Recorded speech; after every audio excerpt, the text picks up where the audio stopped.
Alhamdulillahi wahda wa salatu wa salamu ala man la nabiyya ba'da nabiyina Muhammad sallallahu alaihi wa sallam wa ala baqiyati sahabati wa tabi'in ridwanullahi ta'ala alaihim ajma'in.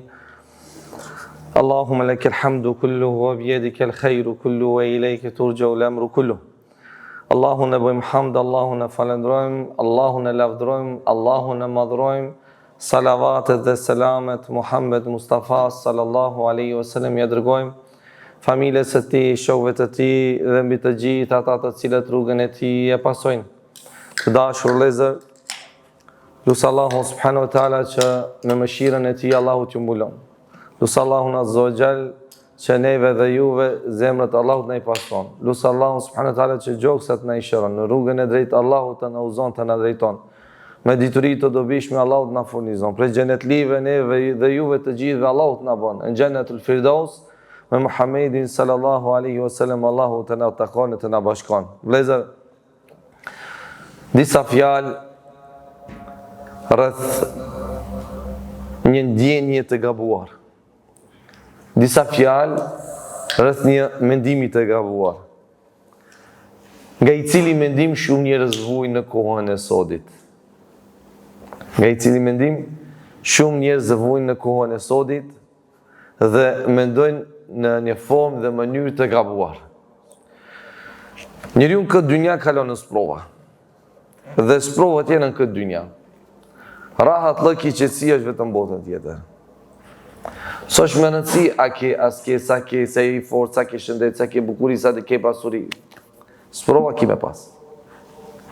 Prej pejgamberve kishim pasanik, kishim të fort, kishim njerëzit më sprovun pejgamber.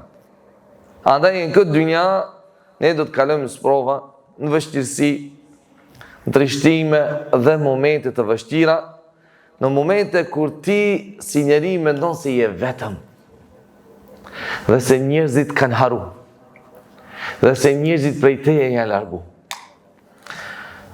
Mendon se gjithë dyrt ma janë mbyllë, dhe të kap një vetmi, subhanallah, që ta thynë e ta shkatron zemrën.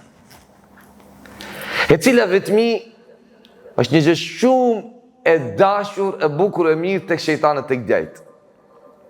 Sepse Islami neve na thret në bashkëjetesë, në afrim, në shoqëri, në kalim të kohës bashkarisht, për shkak se njeriu kur është bashkë me njerëzit, kur bashkë jeton, kalon jetën bashkë me të tjerët, pa pikë dyshimi se mundësitë e djajve, shejtanëve për ta dobësuar, shkatruar, sulmuar trurin e njeriut janë shumë të vogla.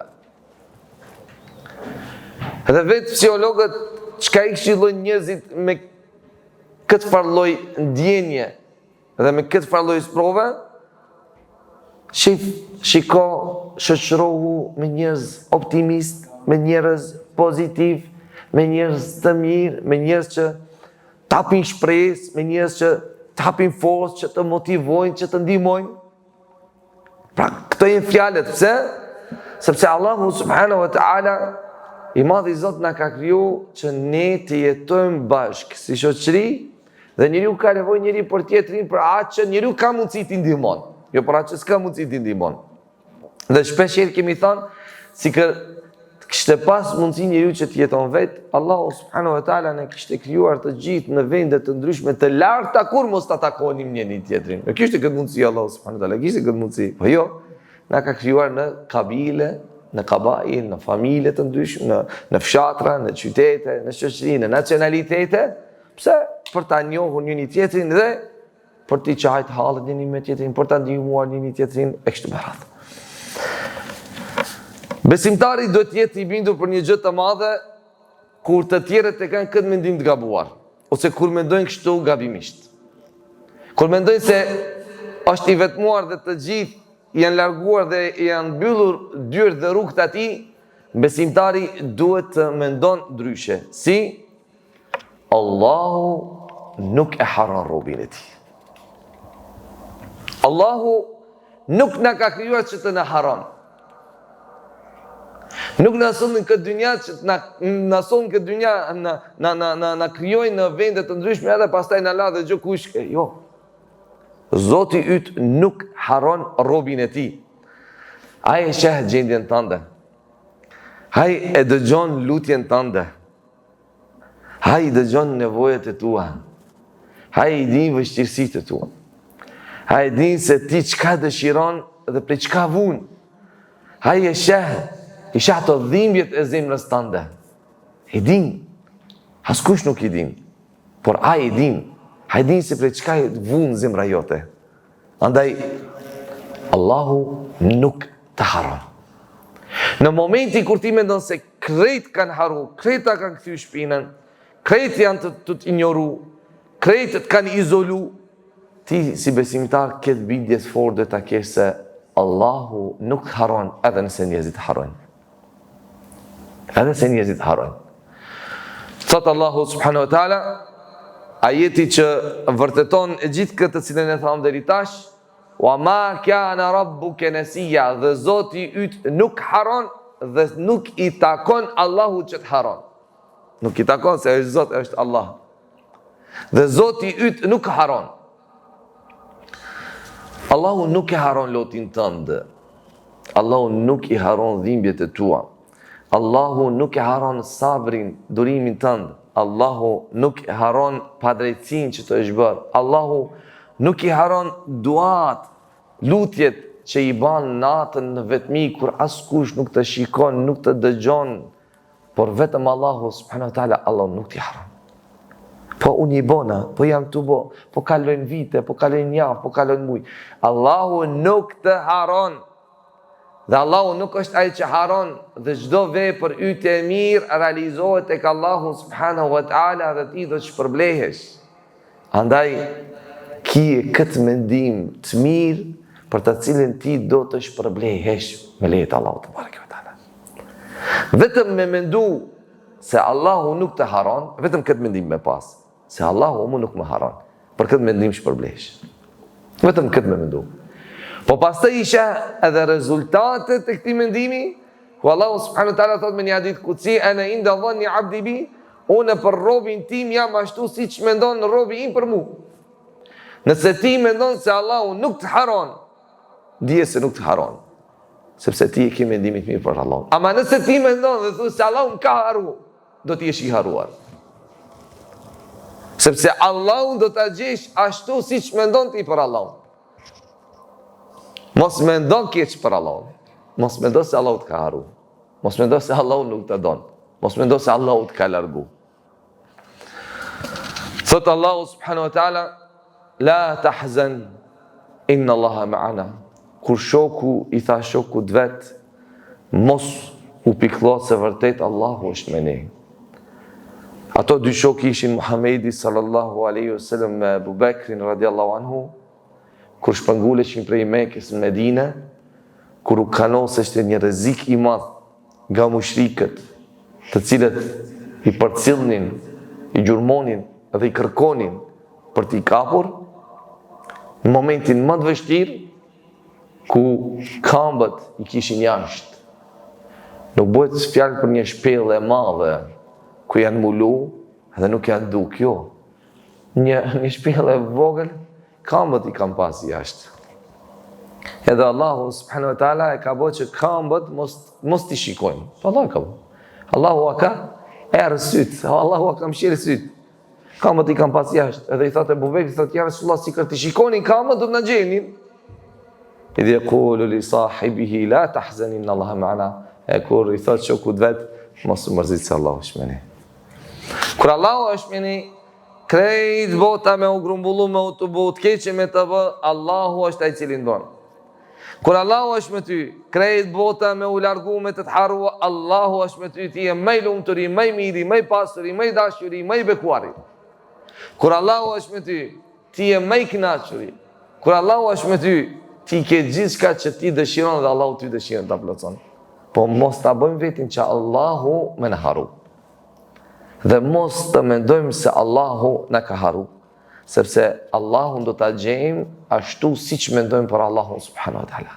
Dhe ne si besimtar nuk duhet mendojmë keq për Allahun azza wa jall. Allahu është me ne. Ama këtë familja ma kanë këthy shpinën. Pse? Për diçka që e kanë me hak, apo e kanë pa hak? Jo, me pa të drejt. E kanë pa hak, pse ja kam nisë me falë namaz. Allahu ne keme vetë, Allahu është me ty. Allahu është me ty, Allahu të mbron, Allahu të mbyqyr. Të atë namaz e ki fillu për Allah. Edhe pse ata ta kanë këthy shpinën, edhe pse ata t'ignorojnë, haj se zemrët atyre janë mes dy grishtave të Allahu t'i rotulloh si që tonë Allahu. Pasu mërsit. Mos lejo që të kaplon vetmia edhe të të shkatrojnë djajt pastaj. Pejgamberi sallallahu alaihi wasallam thot: "Aleikum bil jama'a fa inna ash-shaytana ma wahid." Kapuni për xhamatin se vërtet të shejtani qëndron me atë që është vetëm. Shikoni njerëzit të cilët vujnë nga depresioni, njerëzit të cilët vujnë nga smundje shpirtërore, psiqike, mentale. Ata janë njerëz të izoluar. Ata janë njerëz të cilët rrinë vetëm. Dhe ata e kanë shumë problem të rrinë me njerëz. Ata kanë shumë problem të shoqërohen me njerëzit. Bile kanë probleme dhe namazin me xhamat ta falin. Besoni se ka shumë njerëz që duhen të vinë në xhami, po nuk munden. Vujnë nga ky problem. Nuk mundet. Do të më nejtë me një dhomë. As familjarët, as një dhomë. Pse? Sepse është mënyra më e mirë e djajve për ta shkatruar më psikikisht, sepse në momentin kur ti vetmohesh dhe ti as në Allahun mendon, se ti mund të jesh i vetmuar, pejgamberi sa disa herë vetmohesh për të medituar. Ama çka? Për të medituar mirë për imanin tënd, ripërthrimi i imanit, forcimin e imanit, krijimin tënd, shkuarin tek Allahu, kështu me radhë, forcohet imani. Këtë mendim nuk e duin djajt shejtanët. Këto janë mendimet të cilat ata i shkatrojnë, po? Shkova, keq. Jo, bëhem keq. Jo, unë ma nuk shnoshem. Jo, mu vetëm e keqja pun pret. Fmit, ku ka me ilan, pasuri, ti vetëm jetu fundos. Ti vetëm jetu fundos. Në momenti kur ti je me njerëz, e veçanërisht kur je me Allahun, dhe kur e di se Allahu nuk haron, dhe ti kudo që shkon, ti Allahun e kujton, ti Allahun e përmend, ti Allahun dhikr e bon, me subhanallah, me alhamdulillah, me la ilaha illallah, Allahu akbar, la hawla wala quwwata illa billah. Dhe truri yt, motori yt nuk ndalet duke përmendur Allahun subhanahu wa taala dhe është i okupuar, i angazhuar vetëm me Allahun. Ose në moment tash kur unë të flas, ti je i koncentruar në fjalët e mia. Dhe këtu më nuk mund të ndikojnë mendime negative. Sepse në dëgjon. Por kur ti je vetëm dhe kur s'ke takim bisedë me njerëzit, a veç është me njerëz pozitiv. Ha ke njerëz, o Zot runa, mos i takofsh. Bo dua, mos i takofsh apo. Edhe çashtu bile disa njerëz thonë mos e takofsh. Au takove me atë. Jetën ta bën tabut. Xhenaze. Ta shkatron jetën. Vend që të mushë me pozitivitet, me optimizëm, me vullnet, me motivim se që nuk u bo kiamet, hajde që kush kina s'provaj, se kalojnë, shkatron. Pra, ka njerëz të cilët janë pesimist, edhe i shkatrojnë të tjerët me pesimizmin e tyre. Andaj, me njerëz të tillë, nëse e shef njërë, dyerë, dhe nuk gjente ai pos kësi muhabete. Muhabetet hajri diçka, po qoftë edhe muhabet për familje, po edhe muhabet për punë, po shëndeti, amundon, po nesër, mendimet e tua, po veç asaj për Allahun, sa i mëshirshëm është, sa në dur të Allahut është shërimi, dur të Allahut është udhëzimi, ai është i cili bën me robërit e diçka. Kur nuk ke njerëz që ku ai një herë, dy herë, tre herë, ai vetëm fol keq. Ta lodh shpirtin, shkatron. Hyç mos me kanë i smut, ai smun. E vallahi billah tallah, këtë vetë keni dëshmu dhe e dini shumë mirë. Leve se mlodhi. Pse? Se mos e takosh, ai mos me të fol për smundin e ti. Ashtë i smut, që Allah mund të më nasprovu të gjithve me smundin të ndryshme. Për ti nuk mundesh me u fol njerëzve pa ndër prej 24 orë për smundin të ndë. Lej njerëzit të folin ty për shërimin. Lej njerëzit ty të folin për shëndetin, që me të ta largu me lejtë Allahu që të smuti që t'je ke. Ma ti kur nuk ile, dhe ti vetëm u flet atyre për sprova, s'po keq, shumë keq, jo be u shkatroho, që nuk ka mundëson njerëzit të të ndihmojnë ty me dime pozitive.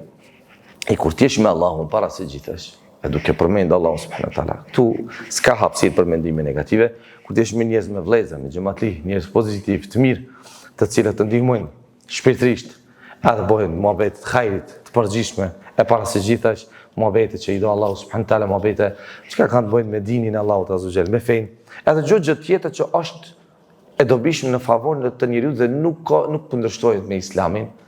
Ndihmon dhe aty s'ke hapësirë për mendime negative. Një prej vujtjeve më të mëdha vëllezër që tash njerëzit nga të cilët vujnë është kjo. Prej vujtjeve, nga vujtjet më të mëdha nga të cilët njerëzit vujnë është kjo. Njerëzit vujnë shpirtërisht. Vujnë shpirtërisht. Dhe kemi shumë nevojë për takime. Besoni se shumë kemi nevojë për takime. Takime të hajrit. Takime të këtilla. Pa edhe një muhabet, pa edhe një pyetje, pa edhe një përgjigje. Besoni se shumë nevoja është e madhe. Shumë është e madhe. Pastaj vjen koha, momenti ku ti dëshiron këtë familjen ta sjellësh tu, po e ke vonë atëherë. Vonë e ke. Vonë. Sepse përderisa e ka pas hapësirën, mundësinë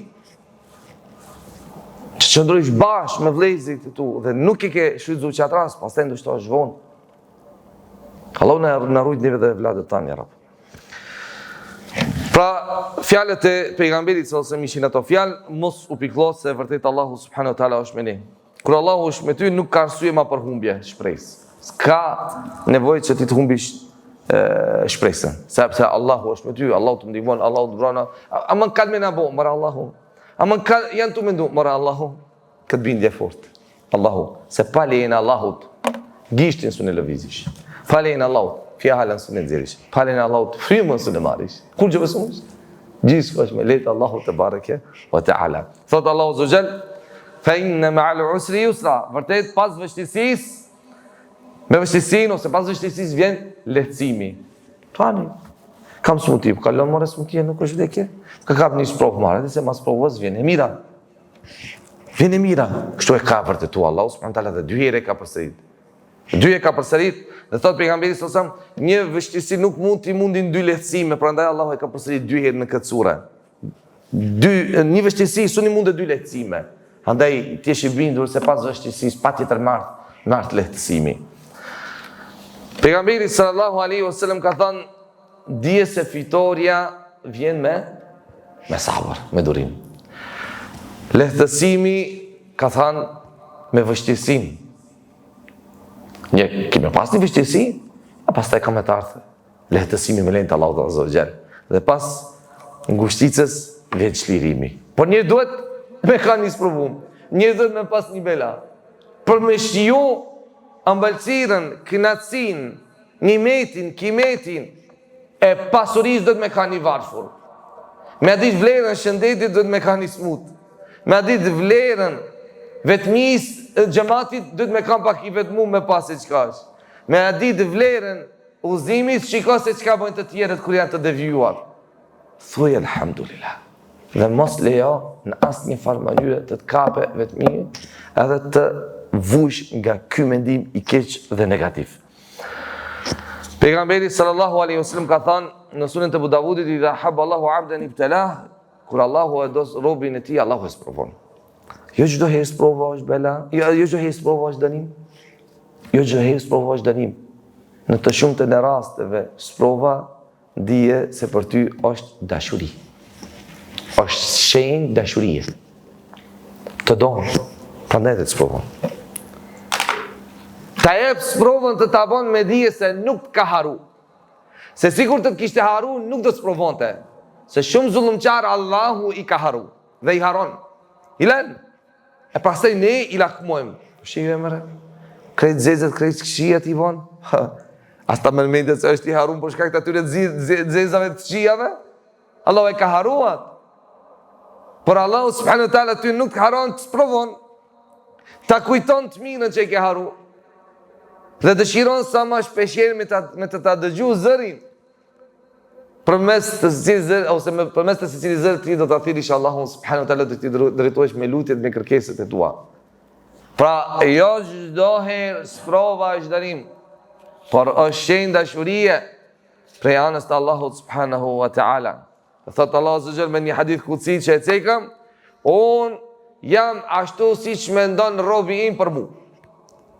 Kur të kap sprova, mos mendo se Allahu të ka haru. Thuaj Allahu nuk më ka haru, prandaj më sprovon. Kur të kap smundtia, thuaj alhamdulillah, ma ka mundsu Allahu ta kuptoj vlerën në rëndësinë e shëndetit. Se kur isha i shëndosh, kur jam i shëndosh e haroj. Hasa unë kam forcë, unë mund të me bëjë gjithë shka. E pak, një smundti e vogël, më ushtri pak në shtrat. Me njerë vdekjen e kujtojmë, me njerë mendimin ma të randë. Vdekjen, mendimi, qka tu fëmijë që shka me ilan. Po kur e ke shëndetin, a nuk mendojsh e për fëmijët? Kur e shëndosh, që shemi tash, alhamdulillah, a mendojmë për fëmijët? Me mendu për fëmijët, se mundesh me ilan, që shje qështu? Po jo vetëm kur në kapes mund t'i, ama ja Allahu subhanahu wa ta'ala, nësë provon, me në bo me dije se në don, në kujton, dhe thot, ndalu pakës, mos u gut, shje vetëm pak, me ndo pak për ma larkë, e ma gjatë, pendohu, bon tobe, bon istighfar, kërko falje, e ktheu rrugës së vërtetë, rrugës së drejtë. Prandaj vëllezër besimtari duhet të ketë mendim të mirë për Allahun subhanahu wa taala edhe në kohë sprovash. Edhe në kohë sprovash. Pa marrë parasysh çfarë të godet. Çfarë ka më na godit nesër, nuk e dim. Tash jemi mirë. Tash jemi në gjendje të mirë. Nesër çfarë ka më na godit, çfarë ka më na ndodh, vetëm i lumi Allah e din. Vetëm i madhi Allah e din. Andaj t'jesh i gatshë shpirtrisht. I gatshët se çka do me në ndodh, me mendu mirë për Allahun, elhamdulillah. Se Allahu nuk bon me mu, po sa çka është e hajrit për mu. Imam Shafiu rahmetullah ka thënë, sa herë që sprova zmadhohet, lehtësimi afrohet. Sa më shumë që sprova zmadhohet, lehtësimi afrohet. Se është e kundërta, të sprova është kështu. Sa më e madhe që bëhet, aq më shumë lehtësimi afrohet. Edhe është ndryshe, kur themi ne, mos e hiq shumë litarin se kemi pëkut.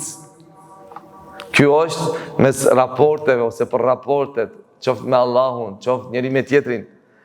Por në sprov, ose kur bëhet fjalë për sprovën, sa më e madhe që bëhet, aq më afër është lehtësimi me lehtë Allahu te bareke wa taala. Ibn Qayyim rahimahullah ka thënë, nëse Allahu ta mbyll një derë me urtësinë e tij, ti hap 10 dyrë tjera me mëshirën e tij.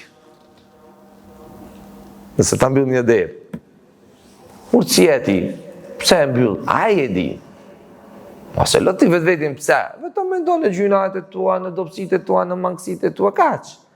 O shko tash lart me ti më mundu me zbulu tash pse Allahu subhanahu wa taala ta ka mbyll këtë derë. Jo, është urtësia e Allahut e çka ka Allahu në sinë e tij vetëm ai e din. Ama nuk ta mbyll ai ty një derë pa mos t'i hap 10 dyrë tjera. Ja, ti je i bindur. Po pse ma mbylli? Po na derë, sikur ta kishja hapur, ti mendoj se ka hajër në të. Po Allahu e di se sa ka sharr në të, se sa ka keq në të. Vetëm Allahu e din. Andaj thuaj elhamdulillah. Se ka hajër për mu që Allahu e mbylli këtë derë. Se ne kina pas dëshirë për hapin e shumë dyrëve. Shumë gjëra. Kina pas dëshirë, po s'ja realizu. Ina mërzit, na ka ardhur rand, pse s'është realizu. Edhe ndoshta i kena arru, do si kena arru, aman ja. Nuk u realizun. A ke mendu mirë se nuk u realizun. A ke falendru Allahun se nuk u realizun dhe se nuk u hapën atë dyrë. Se vallahi në të ka hajrë, në të ka mirësi, mirë për një që vetëm Allahu e din. Pastaj, anale pak të mendojsh, çka të ndodhi pastaj? Sa lehtësime tjera erdhen, sa bereqet tjetër erdhë, sa begatije madhe ti më haronat, për çka mirësive të shumë, të mëdha që ti sjell Allahu subhanahu wa taala, se ta mbylli një derë keqe që ti e shikoje dhe mendoje se është e mirë. Allah është i gjithur ti. Andaj, nështroju Allahu subhanahu wa taala me gjithë çka ke, me shpirt, me zemër, me trup, me familje, me pasurim, gjithçka. Nështroju Allahu. Bon atë çka don Allahu dhe si don Allahu, dhe se nuk bon Allahu me ty përpos e hajr. Kaq. Sa më shumë që do mendojsh vetëm kime u lodh dhe kime u dobësu, kime deviju, kur gjë tjetër. Hasan al-Basri rahimahullah ka thënë, mos e urrej provën që të godet. Se ndoshta është shpëtimi yt është pikërisht në atë që ti urrejnë. Ndoshta bash aty është shpëtimi. Ndoshta bash aty është slirimi, dalja për të keqes. Mos e urrej. Çfarë duhet bëjmë kur sprovohemi dhe mos lejmë që të na kape vetmia, se shumë njerëz vëllezër çka bëjnë. Subhanallah. Një sprov, kam i godit, kam i kap, kam i ndodh diçka. E kishe xhamatli, mashallah, alhamdulillah. 3-4 muaj xhami nuk e sheh. Largohen, izolohen, vetmohen. Edhe nuk vin xhami. Pse? Po nuk kam qenë mirë, edhe pashtë ashtu më arsyeshme, e pash më mirë. Po s'është ajo më mirë. Nuk është më mirë, është më keq. Që Allah të ka sprovu. Namazi yt me xhamatën në xhami është detyrë, është obligim, dhe është hajër bereqet për ty, dhe është ndihmës në aspektin shpirtëror. Se ti me u largu prej xhamis. A pejgamberi sa më mbyllën në shtëpi se ishte më i sprovuar? Se ishte më i sprovuar pejgamberi sallallahu alajhi wasallam, e pejgamberët e tjerë. Shaddu nasi belain al-anbiya, njerëzit më të sprovu pejgamberët. A u mbyllën në shtëpi? Se çka më ka thënë njerëzit tash po mbyllen në shtëpi. Çka mendon njerëzit mbyllen në shtëpi. Çka po bën njerëzit mbyllen në shtëpi. Jo. Ti e ke atë lishmërinë tënde me Allahun subhanahu wa taala. Dhe ti aq më shumë do të jesh prezant dhe aq më shumë ti largohesh izolimit dhe vetmimit. Sepse ajo është aq më e dëmshme, aq më e keqe për ty. Çfarë duhet bëjmë kur sprovohemi? Një, të mos humbim shpresën. La taqnatu min rahmatillah. Mos e humbi shpresën nga mëshira e Allahut. 2. Të afrohemi me namaz, me dua, lutje. Sa më shumë sprovë, aq më shumë sejdë. Sa më shumë që rritet belaja, aq më shumë rritet shpërblimi. Sa më shumë që rritet sprova, aq më shumë rritet dashuria. E shef se ke bela e madhe, shtoj lutjet e tua. Shef se nevojë është e madhe, bosa më shumë namaz ibadet. Kam sprov, e la praktikimin e fesë. A kjo ishte imani yt? A kjo është islami ti që ke dhe si e ke kuptu? Se për shkak të në sprove dhëtë me lan islami praktikimin e fesë. është e kundërta. Ti kur ke nevojë, çka bën? Kërkon ndihmë. Kërkon zgjedhje. E të shqita, do mbyllëm në dhomë brenda. A kontakt as me familje, as me shoqëri, as me xhamat, as me asnjë. Jo. Pra sa më shumë sprova, aq më shumë sejdë. Pejgamberi sallallahu alaihi wasallam kur e rëndonte një çështje, ai nxintonte në namaz. I thoshte ja Bilal rihna bis sala o Bilal na rahato me namaz. A kishte një rëndësi, një pediçka Bilal. Hajde, namaz. Ha? E namaz edhe i krejt anësh. Me namaz i largon ti këto sprova, këto të këqija, këto belaja. A jo me lënje të namazit. Me lënje të namazit ti shton e keqen, me lënje të namazit rritet belaja, rritet fatkeqësia. Të kemi sabër. Të kemi sabër. Sabri në imanit është si koka për trupin. Pa kokë nuk funksionon trupi. Pa sabër nuk mundet me funksionu imani. Vlezër, kur të ndjesh i vetmuar, mendo mirë se Allahu të sheh. Kur zemra të thyet, kujto se Allahu të dëgjon. Kur të gjithë dyert të mbyllura i ke, kujto se Allahu është më afër teje. Dhe është ai i cili ti hap dyert të mbyllura dhe ato dyert që kur në kurrit s'ke mendu se kanë me u hap. Mendo. Edhe ke këtë bindje. Mos u largon nga Allahu në kohë sprovë. Por qëndro sa më afër Allahut, afrohu aq më shumë tek ai subhanahu, qoftë i madhruar Allahu azza wa jall. Lutë Allahu azza wa jall që të na forcojë zemrat, na udhëzoj në rrugën e drejtë të vërtetë, na jap sabër në sprova, fatkeqësi në bela, të mos na lër asnjëherë i madhruari pa mëshirën e tij, pa faljen e tij, pa magfiretin e tij, dhe të na bëj prej robërve të sinqertë, të cilët në çdo moment e situatë ata mbështeten vetëm tek Allahu subhanahu wa taala, qoftë ajo për të mirë ose në kohë, në momente sprovash. Lusë Allahun azza wa jall që Allahu na bëj prej praktikuesve të së vërtetës, prej pasuesve të sunetit pejgamberit sallallahu alaihi wasallam. Lusë Allahun azza wa jall që t'ju mbuloj me mëshirën e tij, që Allahu t'ju shpërblej me xhenetin e tij. Lusë Allahun azza wa jall t'ju shpërblej për prezencën, sabrin, durimin tuaj. Lusë Allahun azza wa jall që largimi ynë nga ky vend të jetë me gjunahet falura. Lusë Allahu Azza wa Jall që ky mezhlis, kjo ligjerat, këto fjalë të jenë dëshmi për ne në ditën e ahiretit. Lusë Allahu Azza wa Jall që evladët tanë në rrugën e drejtë Allahu t'ju udhëzon. Evladët në i ruan Allahu prej çdo të keqe, prej çdo fatkeqësie, prej çdo bela. Lusë Allahu që çdo të dobët Allahu ta forcon, çdo të devijuar Allahu ta udhëzon, çdo të sëmur Allahu ta shëron, çdo të varfër Allahu ta pasuron. Në xhenet me Muhammedin sallallahu alaihi wasallam, Allahu të na bashkon. Wa akhiru dawana alhamdulillahi rabbil alamin.